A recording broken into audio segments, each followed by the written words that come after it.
Didn't say. All right, here we go. Let me make sure that I'm using the right devices.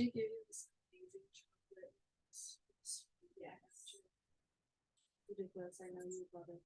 It's literally just coconut cream.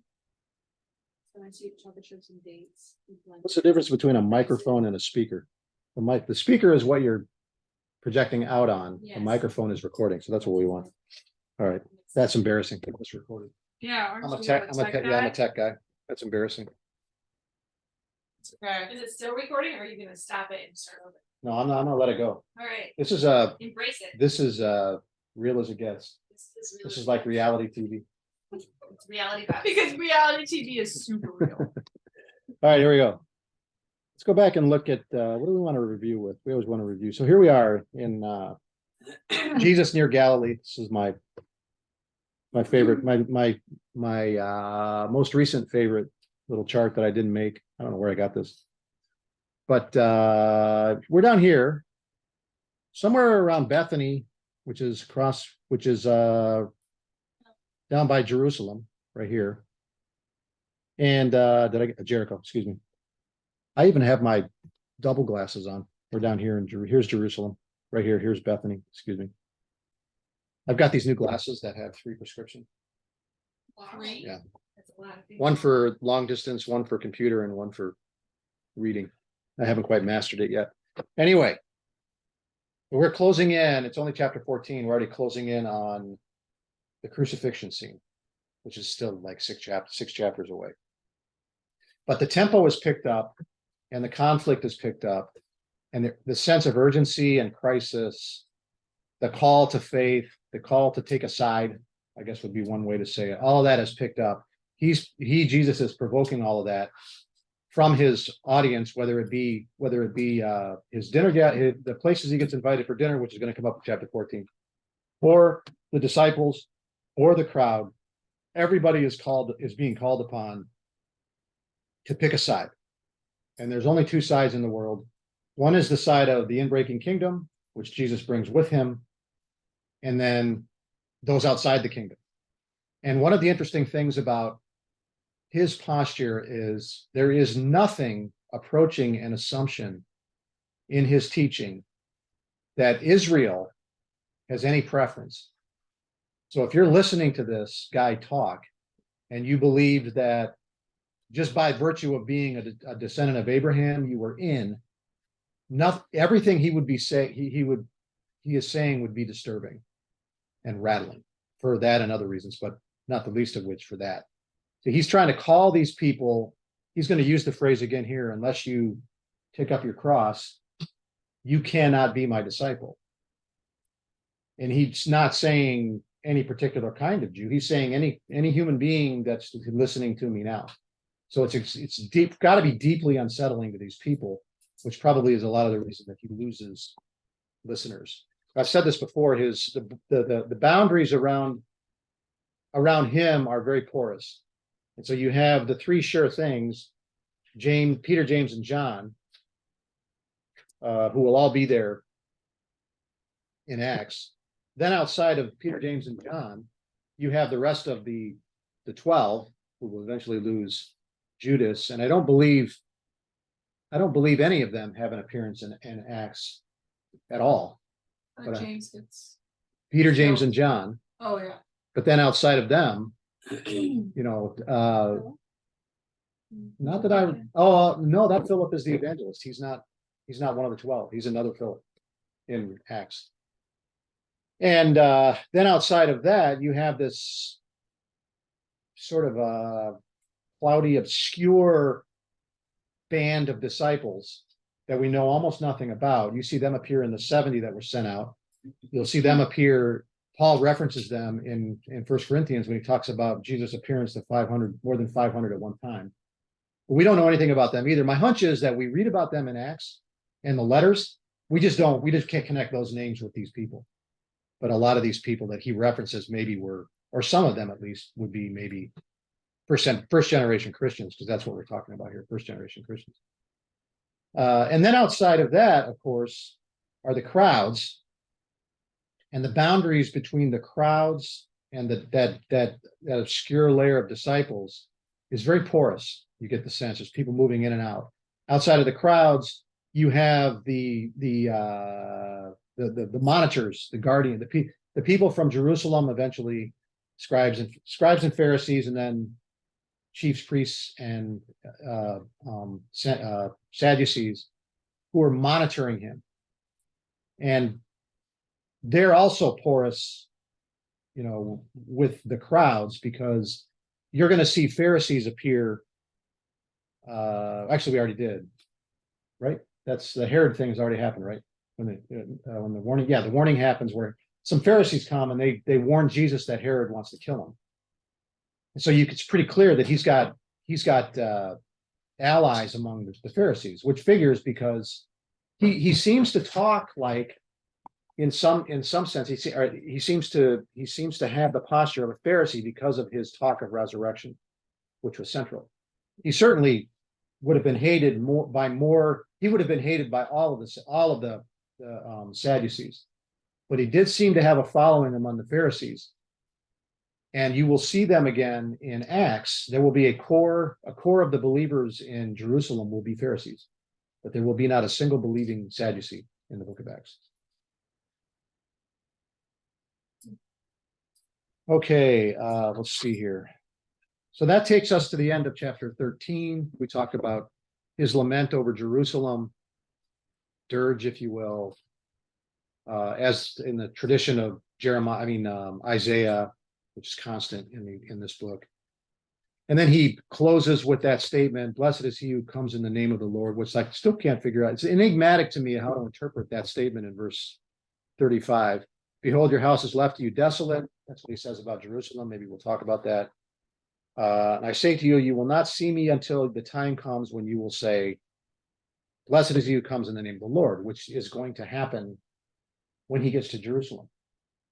And so it's hard to tell what it is that he's talking about here, except that when you go visit, see, he's talking to in the nearest proximity, the crowd or gatherers around here are the disciples, as I recall. If you go back to previous, I think he's talking to disciples right now. "Now, large crowds were going along with him, and he turned and he said to them," okay, that's verse 25. Okay, he is talking to crowds now. And it's the crowds in verse 27 where he's going to say, "Unless you carry your own cross and come after me, you cannot be my disciple." So it's again a call to the crowds. Of course, the disciples are listening in. And then he continues that march to Jerusalem, having now brought up the cross. And so he's in some sense associated the two. I feel like it's maybe not, I don't want to derail what your thoughts are, but I think that gets used very, very often. Like, for Christians now, that you can't be just disabled without picking up your cross and carrying it, because you think he is referring specifically to that time as a situation. Yeah. And what does he mean? What does it mean then to take up your cross? Because of the way we've stripped away the cross from the picture of Jesus' death. Yeah.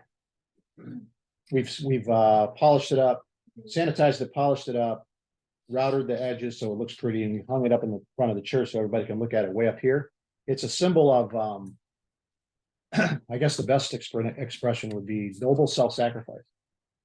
The noble hero, the martyr, laying down his life for the cause. Nothing could be further from the truth as far as their understanding of what the cross would be. But when we get to the cross at the end of this book, we'll talk about the meaning of the cross, which she's heard me talk about in front of her church before. But it's nothing, none of those things are true about the way they would have understood his reference to the cross. What he said about the cross would make no sense whatsoever to any of these people, whether they were slaves listening to him or aristocrats listening to him.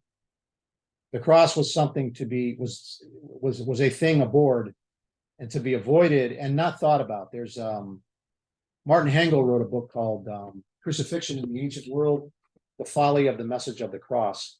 And you see it, let's just do that real quick, since we're talking about it. I probably did this a couple weeks ago. Let me get rid of these controls. Yeah, you remember this little, the mess, that's just where he gets the phrase from. The word of the cross. 1 Corinthians 1:18. Very powerful statement. The word of the cross is the message of the cross is foolishness to those who are perishing. But to those who are being saved, it is the power of God, for it is written essentially that the cross is the nullification of everything that the world calls wisdom. Period.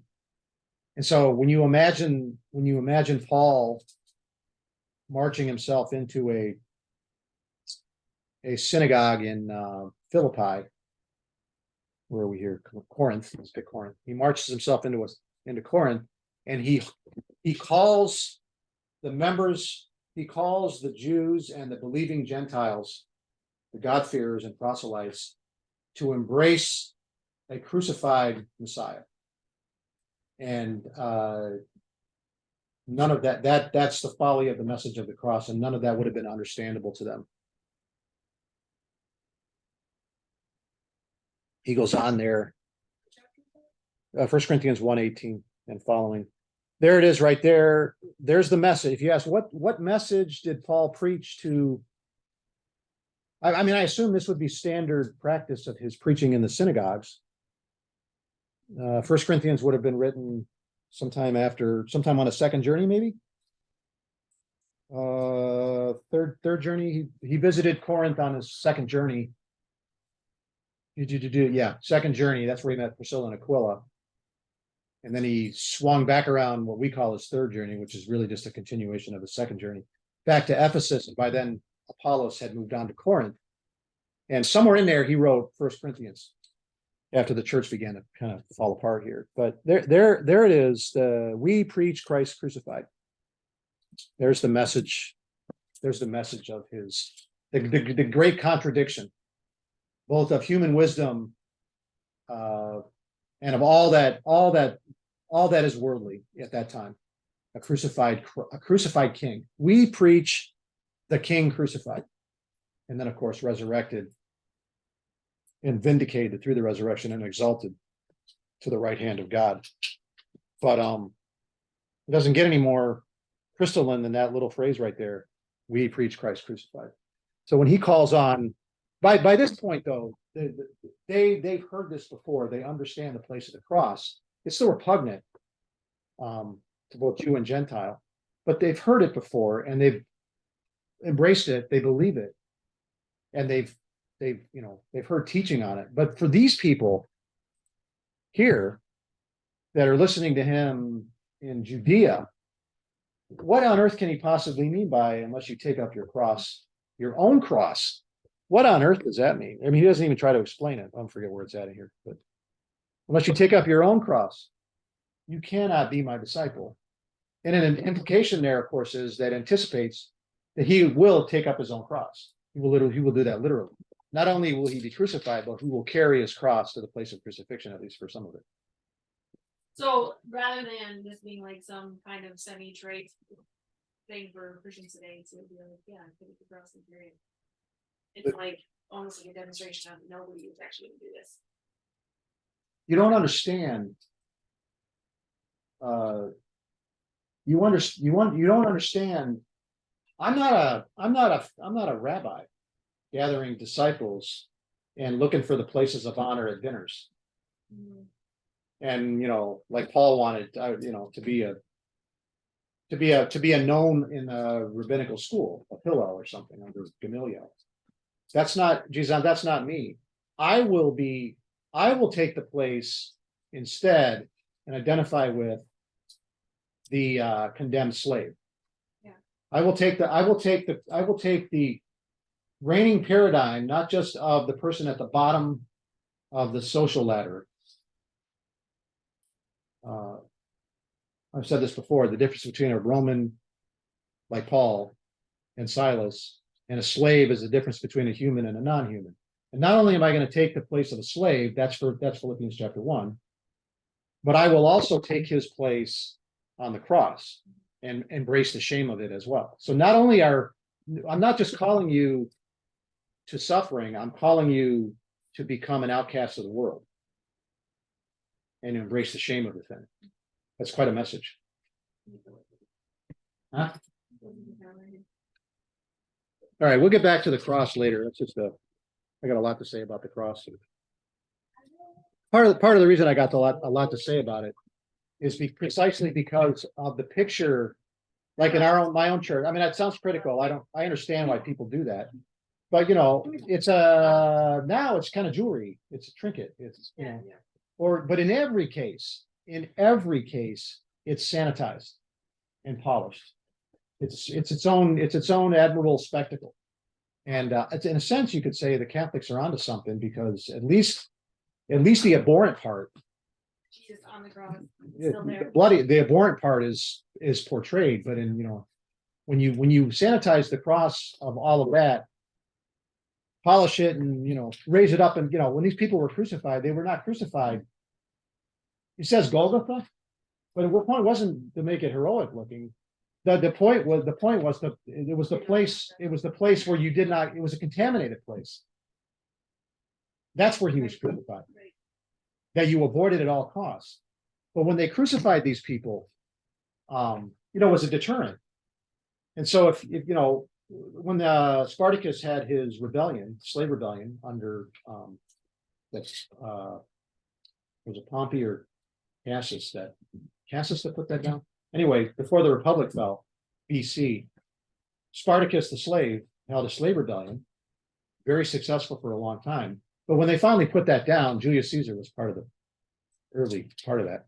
When they finally put that down, they crucified 6,000 on the Appian Way, the road into Rome. Well, these roads we think road, but these roads are, I think the Appian Way might have been 18 feet wide at some point, but no wider than this. So if you're a slave and your job, let's say something happens, you're going to have a crucifixion in Judea.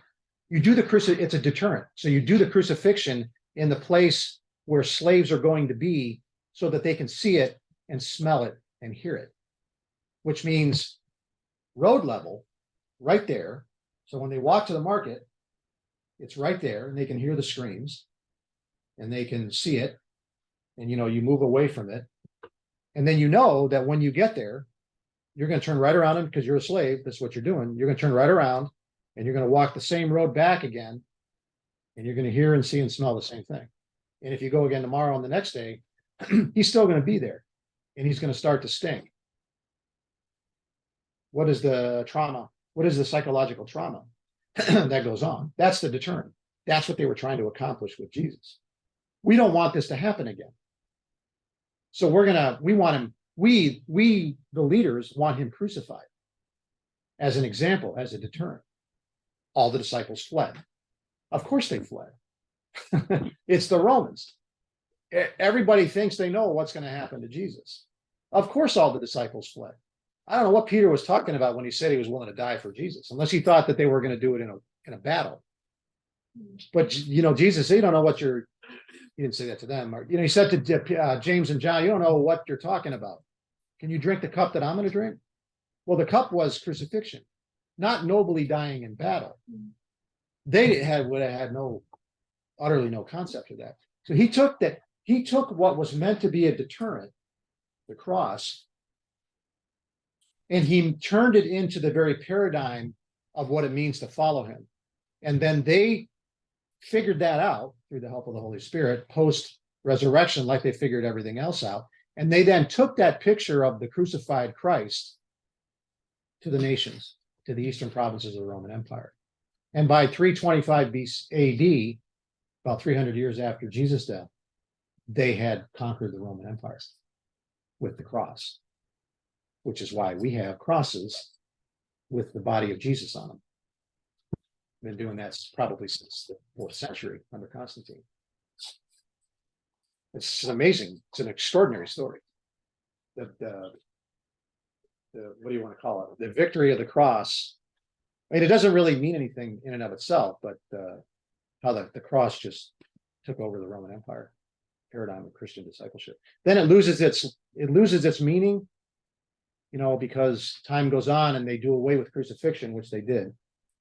And so over the centuries, then it loses that nuance to it, that picture, and it gets replaced by nobility, martyrdom, noble self-sacrifice, and those kinds of things. And then you have to work to uncover and recover the real meaning of the cross to understand what on earth he's talking about.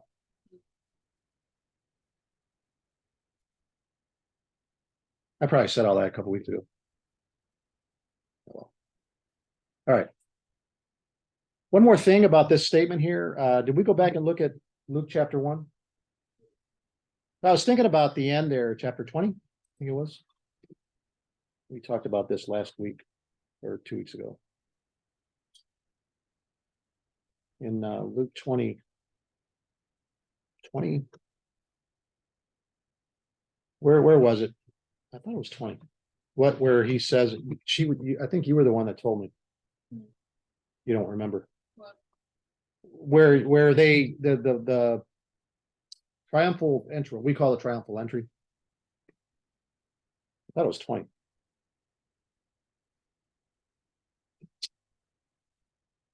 You're just asking where that is? Yeah.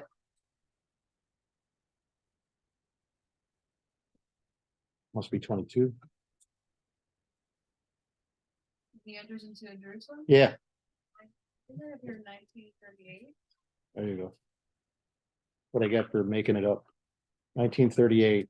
But I was interested in that phrase underneath, blessed is the king who comes in the name of the Lord, so the Messiah, King, so forth. Peace in heaven and glory in the highest. They're shouting this, which, it's kind of bookends the entire, kind of brackets the entire book. When you go back and look at the announcement, maybe it's chapter 2. The announcement, so this is the announcement from the angels. What is announced with the angels? What do they announce?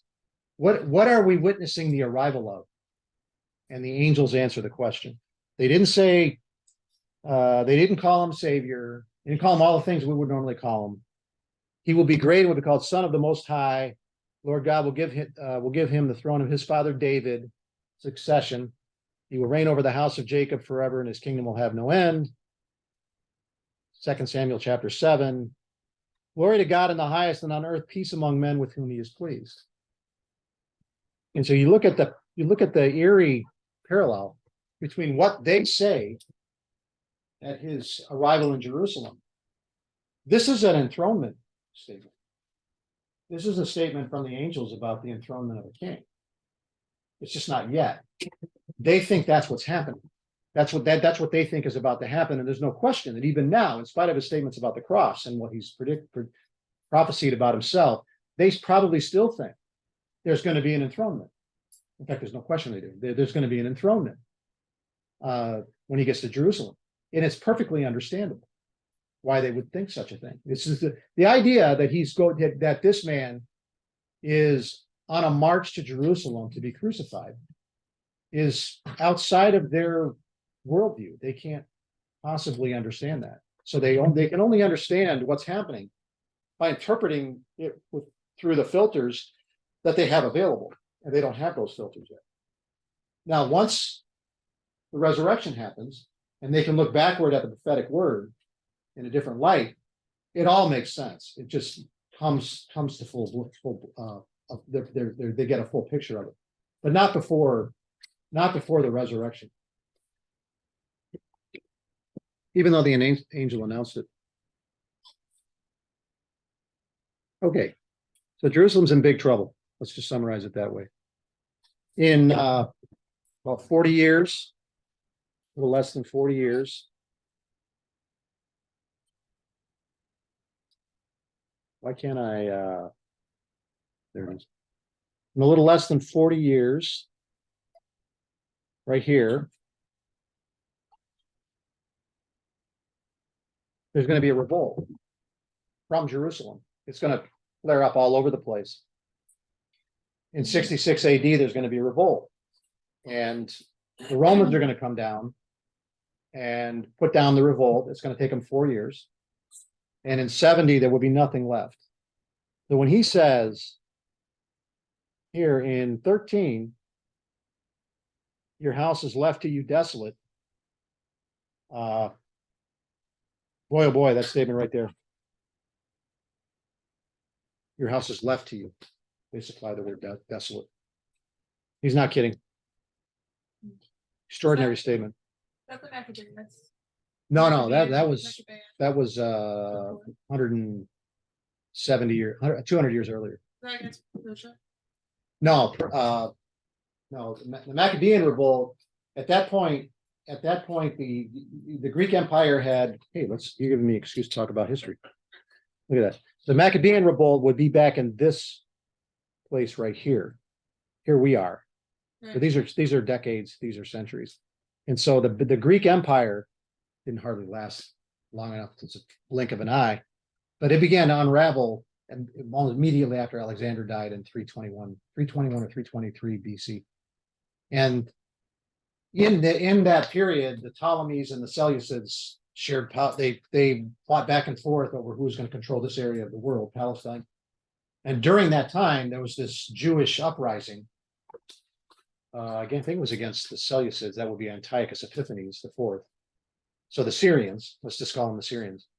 They overthrew the Syrians. I think I've got this right. And they actually maintained their independence for 100 years. Through that revolt. So that lasted until the Romans came in under Pompey in 64 BC and took it back over again. And then Jesus comes onto the scene 6 decades later. So all of that's fresh in the rearview mirror, probably informing some of this, I would suppose. But that's the Maccabees, or what I can remember off the top of my head about them. A lot of suffering, and it's going to happen again. Jerusalem's in big trouble. Okay, let's continue on and try to get some more of this. Unless I have some other. Except to say that the destruction of Jerusalem, his prophecy against it, and then the destruction of Jerusalem, you have what's the word? Proximate fulfillment in the destruction of Jerusalem, and then there's a future fulfillment. That's how I understand this sort of thing. So that destruction signifies a final day of vengeance or something, encapsulates it, anticipates it, foreshadows it, a day that's still coming. That's how I understand that sort of thing. And when he talked about this, I think he talked back and forth between the two times. What makes it so confusing. All right. Okay. We're on to 14. 1 through 6. One Sabbath, when he went to dine at the house of a ruler of the Pharisees, they were watching him carefully. And behold, there was a man before him who had dropsy. And Jesus responded to the lawyers and Pharisees, saying, "Is it lawful to heal on the Sabbath or not?" But they remained silent.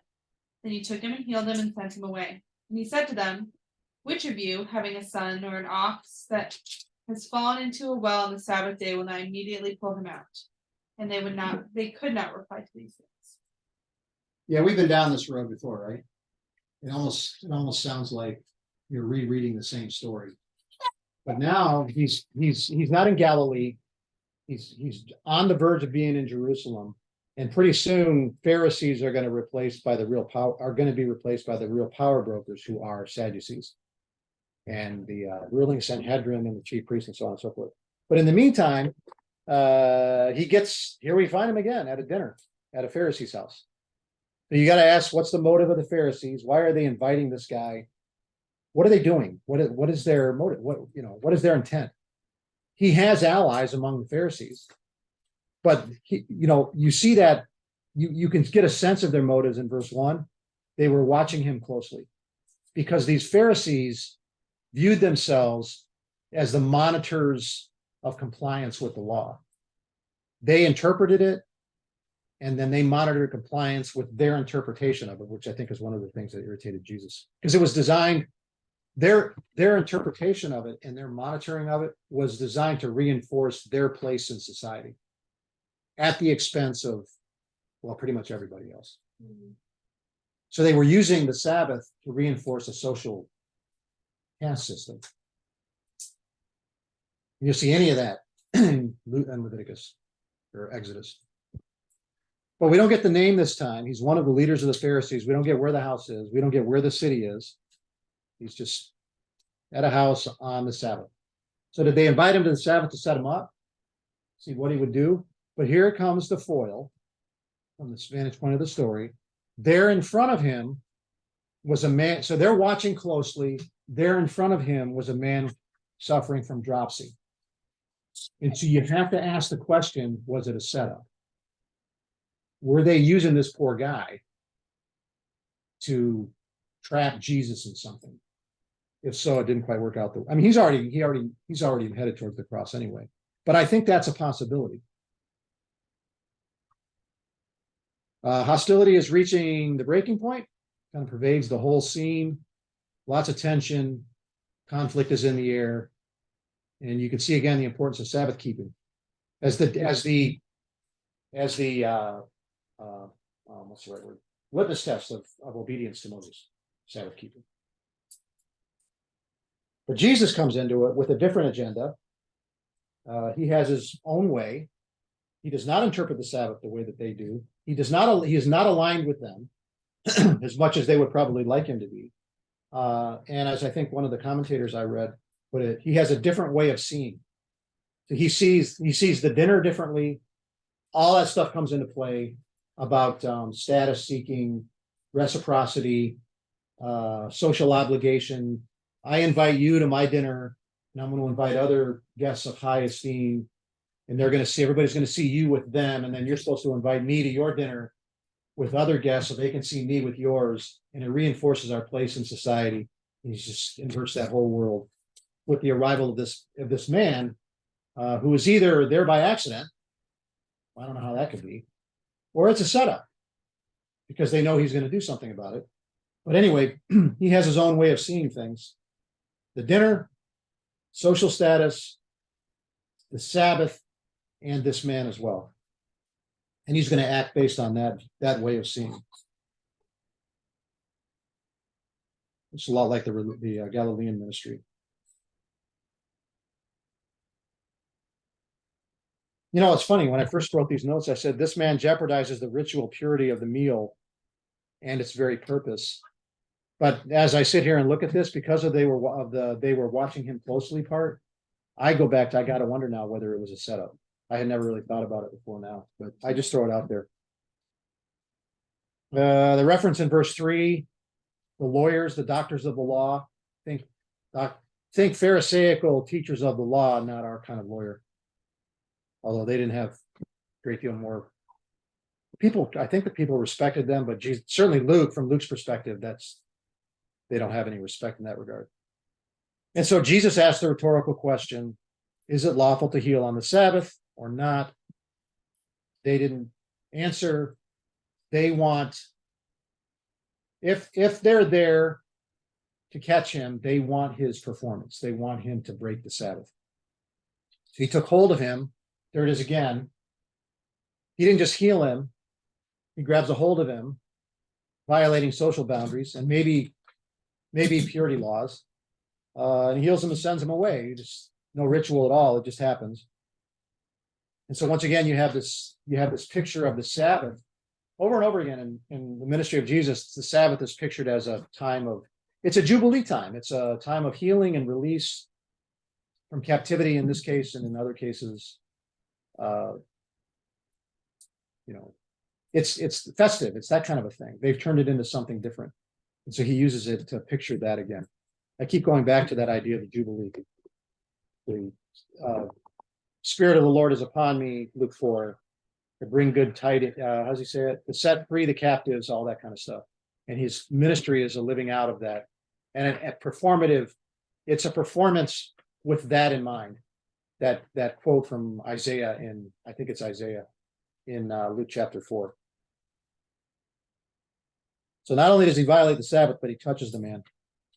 And once again, instead of his uncleanness infecting Jesus, Jesus cleansing infects him, and he sends him away healed.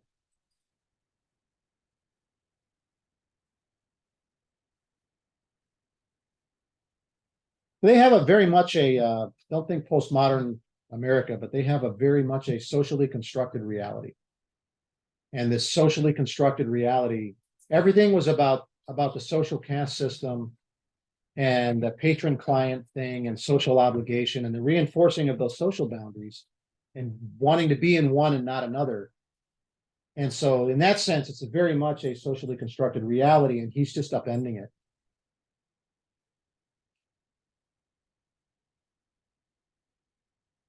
It's really ironic that this story follows the previous story where the Pharisees show up to warn Jesus about Herod.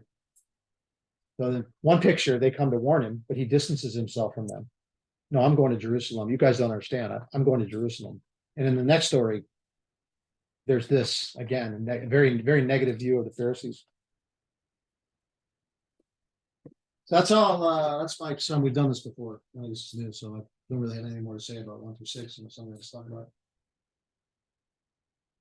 A lot more going again, except that there's a lot more going on. I mean, if you can do 20 different sermons on this, but only a couple of them are what's really happening. You know, there's lots of lessons you can learn, you know, lots of good principles and all that stuff, but there's only there's something going on that you got to pass through first. And I think it has something to do with what we were just talking about. 7 through 11. He told a parable to those who were invited. And you notice how they would choose the best places for themselves. I thought it was a long place for some. When you're invited by someone to a wedding banquet, don't find it the best place because a more distinguished person than you may have been invited by your host. The one who invited both of you may come and say to you, give your place to this man, and then in humiliation you will proceed to take the lowest place. But when you are invited, go and recline in the lowest place, so that when the one who invited you comes, he will say to you, friend, move up higher. You will then be honored in the presence of all the other guests, for everyone who exalts himself will be humbled, and everyone who humbles himself will be exalted. You know, one of those things that's hard for modern Americans to understand, but he says it straight up about the inversion of the social order, upending everything about the way they thought about things, both from a secular standpoint, social standpoint, and a religious standpoint, because they associated the two, and he upends the whole thing right in front of their eyes. He's the guest of honor, probably. He goes to the dinner as the guest of honor, is invited to take the plate, maybe, I'm guessing, invited to take the place of honor. And what he does with it is astonishing. He uses it, maybe he's pointing at it, or maybe he doesn't have the place of honor.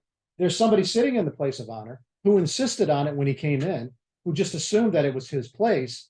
And I don't know, it's very starkly visual picture, but maybe he turns to the guy or to that seat and says, don't take the place of honor when you get, maybe it bothered him the whole time. Don't take the place of honor when you get invited to a dinner. Maybe he points right at the guy or he points at the seat and calls him out. Instead, do this other thing, which is so contrary to your norms, you can't understand what it is that I'm talking about. Go take the lowest place. And talk about the ultimate contrarian. That doesn't get you invited back to a lot of dinners, but he doesn't care because we know it's coming. Well, I don't know. You got to imagine him either doing it from the place of honor, or there's somebody in the place of honor, and he just lectures. If he's the one in the place of honor, he's denigrating himself. If he's not the one in place of honor, he's denigrating the person who took it and shaming him. Either way, it's a remarkable thing to do at a dinner like this. Is this like supposed to be a picture of what the Pharisees are doing? Yes. I don't think there's any doubt about that. do not do what you see happening here today. But as far as like the kingdom of God is concerned, like, so the Pharisees are running themselves, like you said, they're manipulating situations so that they are the ones who benefit, they are the ones who are perpetually. They're perpetuating a strata, a religious and social strata. And he's pulling the rug out from underneath it, and flipping it all up. Right, but it's not just about the dinner, is my point. Yeah, right, yeah, there's a far bigger picture. Yeah, so could they have understood that? I mean, they certainly would have heard, they would have understood the implication of what he's saying. Across social boundaries and religious boundaries, because they do this all the time. He just upended the entire thing. Think about all those aristocrats in Jerusalem right over there. I mean, Jerusalem's right over there. If this is Bethany, if they're in Bethany, and it's happening all the time, they live for this sort of thing. They live in what was there's a certain place, the certain area of Jerusalem where all the aristocrats live. And they all lived in that one place, and then there was I think the old part of the city. Went downhill from there, but you had Herod's palace. You had Herod's palace, and then you had the aristocratic group over there, and at the one part of the city, and then there was the rest of the city, and everybody wanted to be there. And so this is surrounding him. It's all over the place. Just grabs the rug and yanks it out from underneath them, and they spin to the ground. Extraordinary picture. We think, well, yeah, you go, Jesus, you tell them. We would have done the same thing. I mean, if you grew up on, if you lived this kind of reciprocity, status seeking life, and it was inbred in you from the moment you were born, and it had been, in the Hellenistic world and in Palestine for who knows how long, in the East, certainly it was true. You would think the same thing. You would need somebody like Jesus who talks like a rabbi, kind of talks like a Pharisee, kind of talks like a doctor of the law, gets invited to these dinners, thinks nothing of it, thanks nobody for having invited him, seems almost insulted to be there, be participating in this thing, thinking about what's going on with this, there's the guy with dropsy right over there. Is that bait? Did they set me up?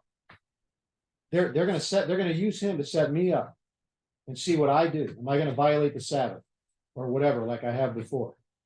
So he's not going to pass up the opportunity. He's just full of contempt for these people. He just lets them have it. And he goes and heals the guy.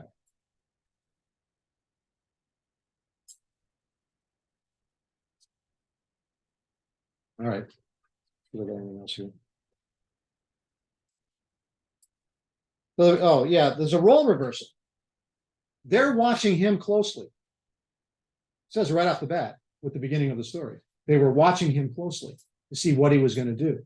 Well, it turns out, as they come in and they take their seats, and this guy's over here, the guy with dropsy, he just happens to be there at a dinner, at a Pharisaical dinner.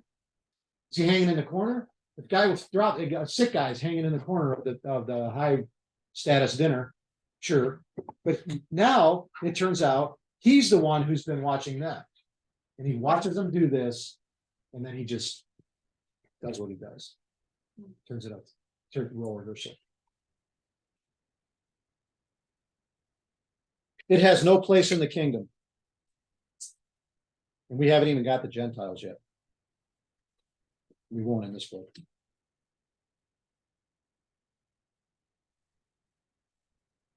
He who invited you will both come and say to you, give your place to this man, status seeking, verse 9. And then in disgrace, there it is, shame. So you're seeking status, you're seeking honor. You overplay your hand, and instead you're shamed in front of the whole dinner.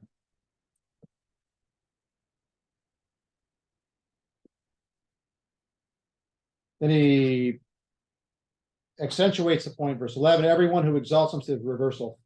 Everyone who exalts himself will be humbled. He who humbles himself will be exalted.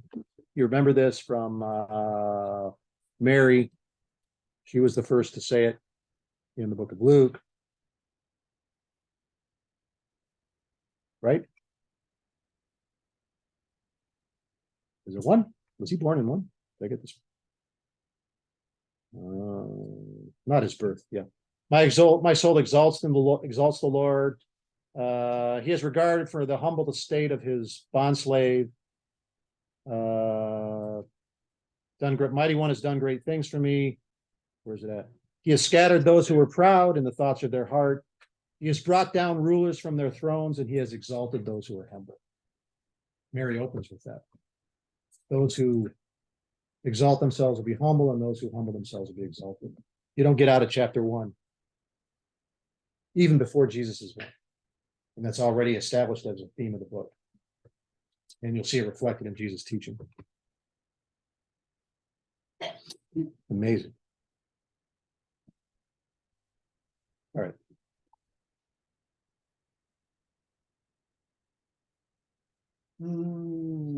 Reciprocity in the next one. What else we got here? There's a web of social obligation, keeping track of who did you a favor so you can do them a favor. Now there's going to be, I'm going to have a parable about it. Let's do 12 through 14. Is that where we're at? 12 to 14. He said also to the man who had invited him, when you give a dinner or a banquet, do not invite your friends or your brothers or your relatives or rich neighbors, lest they also invite you in return and you be repaid.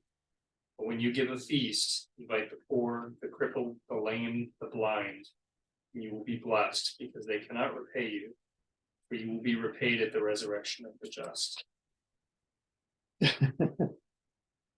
He says, verse 12, he does seem perturbed, maybe because of the guy, but he turns to the guy who invited him. This is a great honor to be invited to this. People live for this stuff. He turns to the guy who invited him. They're surrounded by high status people, and he says, don't do this. Don't invite that rich person, because you know that when he has a dinner, he's going to invite you. And that's why you invited. He just calls him out. He just calls it exactly what it is. You're doing this because you have your friends, relatives. They're probably all sitting there. Friends, relatives, rich neighbors, maybe pointing at them, because you know that they're going to do the same thing for you, and everybody's going to see it, and it's going to reinforce your high position. Don't do that. How about that guy over there with dropsy, or that had dropsy? Invite that kind of guy, because you know he can't repay. You want to invite people that can't repay you. Then you'll have a reward, he'll say someplace else. But in this case, you're going to have your reward. That's going to be it. You're not going to get one from God. But it's just such a revolutionary idea. Don't invite the rich, invite the poor, precisely because they don't have any way to repay you. But then you will be repaid at that day. Invitations were currency in the marketplace of prestige and power. Nowhere was that more true. We'll get into this in Acts, especially at the end. No place was that more true than in regard to the chief priest, the high priestly family. So Annas had the high priestly family from his family was appointed he was appointed high priest in about the same time as it became a Roman province in either 6 AD. His family was appointed to the high priesthood.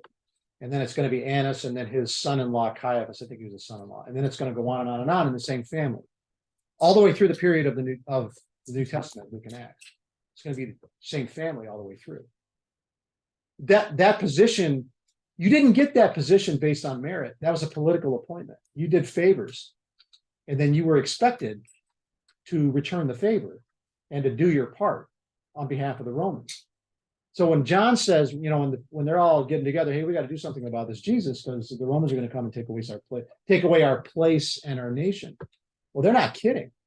The chief priest, you were appointed high priest by the Romans. The Romans held the vestments.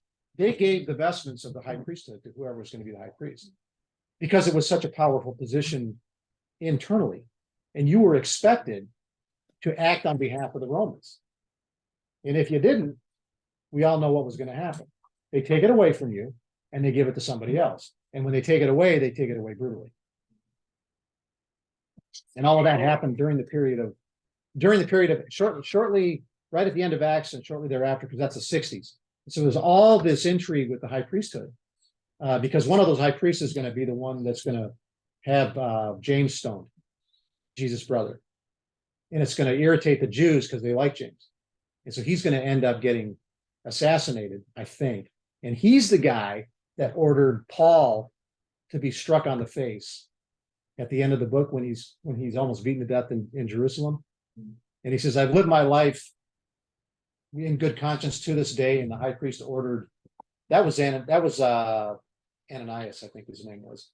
But he ordered the soldier to slap Jesus across the face. And then that's when Jesus says, God is about to strike you, you whitewashed tomb. That's what he says to the high priest. That high priest is the one that had James stoned.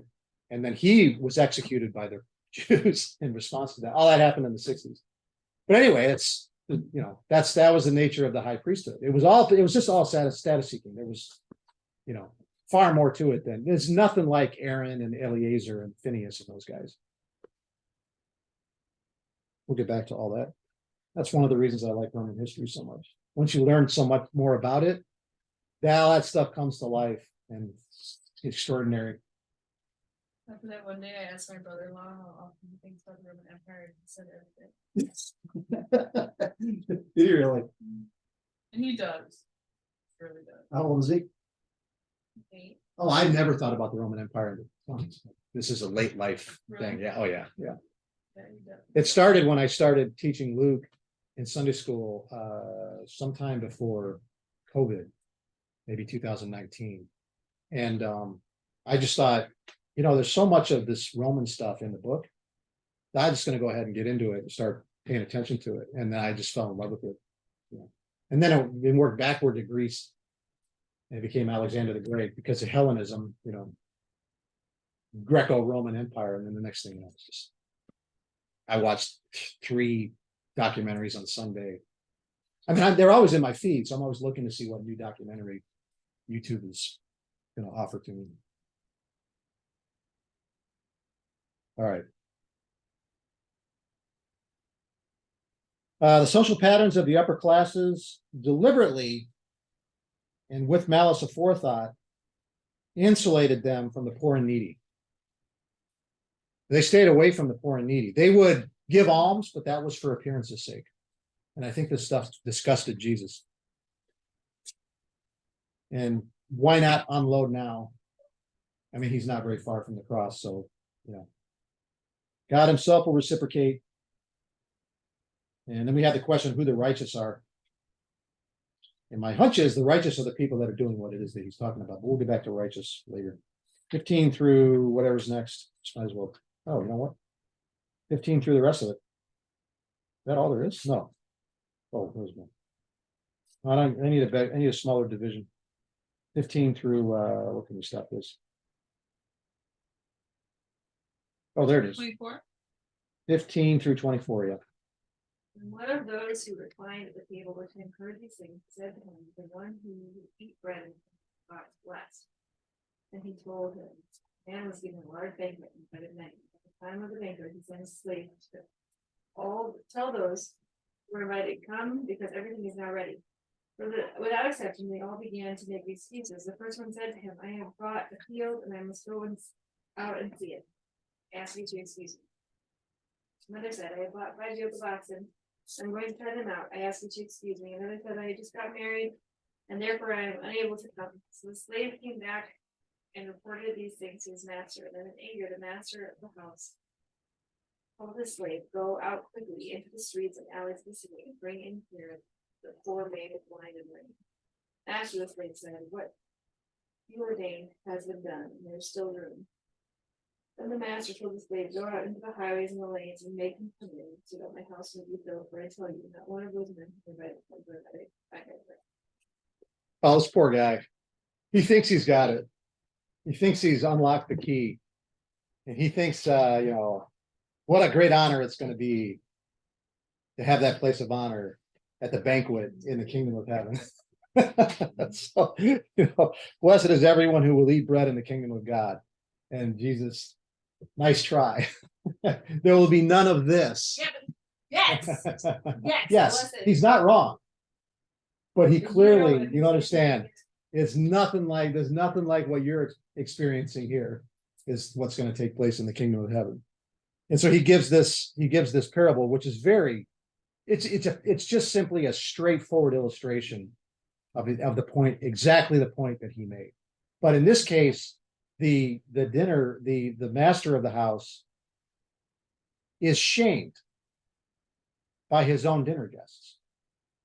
So he comes to the point, but only after he sees these people the way that Jesus sees the people that are surrounding him, or something like that. I don't know.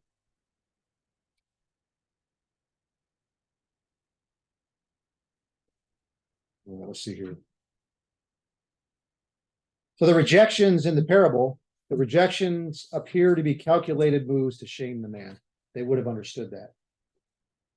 But they would not have understood invite the poor and the lame and the stranger and all that stuff. But they would have understood that these people were shaming him.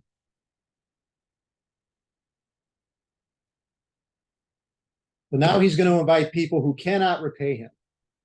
Before he had said, don't invite the rich because they can repay you. Go invite the poor precisely because they can't repay you. So he invites the rich who shames him. So he learns his lesson.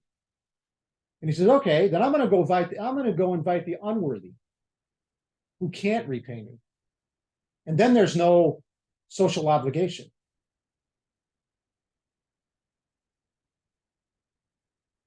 He's not going to get anything from them for having invited them. It's just the meal. And the implication, of course, is that they've been invited from the great banquet. Now, this guy brought up this point, blessed is he who eats bread in the kingdom of God, the great banquet.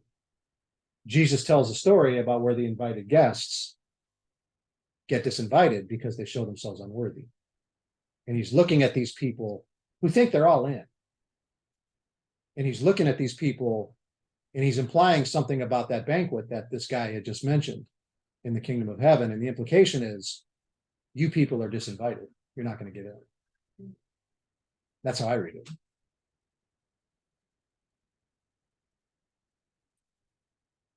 And anyway, you got a kingdom that's at odds with the current world system in every way. Where the greatest must serve, where social status is eliminated as a pursuit, where there is no favoritism on the part of God or man. Paul tries to enforce that in Corinth and has trouble with it. You see that exact thing play out in 1 Corinthians in that church, where the rich separate themselves. They begin to do that social bartering. He won't have it, says the Roman, who's very, very familiar, born and bred Roman, very, very familiar with status seeking. The point being, of course, that you might find any sort of person in the kingdom of God where status means nothing. And the poor or the woman or whoever has the same status that you do.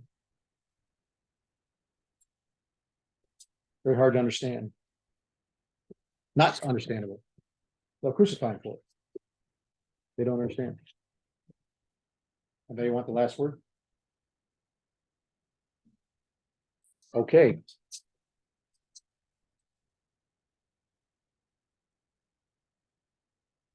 Then we will shut down.